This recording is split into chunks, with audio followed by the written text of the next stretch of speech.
We need to overthrow the government of the United States under Donald Trump.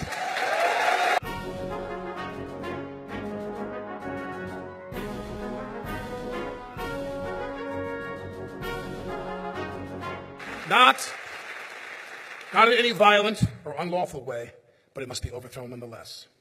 On behalf of our public health, on behalf of our schools and the future of our children and their education, on behalf of our standing abroad in an irreversibly global community, on behalf of our mothers, wives, daughters, sisters, girlfriends, lovers, on behalf of every woman in this country, this must be done.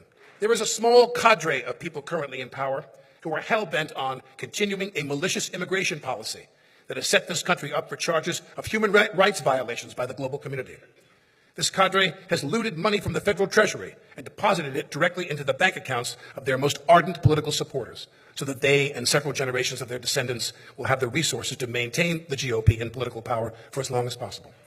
They have mocked the concept of affordable health insurance, proving once and for all that they are destroyers and not builders. And the way that they've assaulted the Affordable Care Act, a piece of legislation that I still believe is one of the most remarkable achievements of the Obama administration, is shameful. Their treatment of Obamacare is shameful. They shrug at gun violence and cash NRA checks, knowing they've earned every dime of that money. They spit in the face of the global community at the merest suggestion that the U.S. alter its outdated energy policies, thus scuttling decades of U.S. leadership in the global environmental movement. They offer neither hope nor solutions to yet another generation of people of color who seek only a decent seat at the American economic table, yet instead are issued a prison term, or worse, a bullet.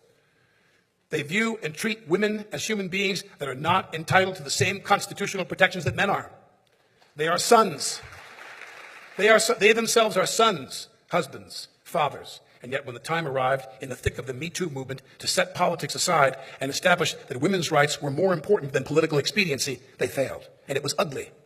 You could have stood on the steps of any federal courthouse in this country and found a man or woman who was as qualified or more qualified than Kavanaugh, whose appointment and the appointment of that person would have assured the American people that justice is all that matters inside the chamber of the Supreme Court. They did not do that.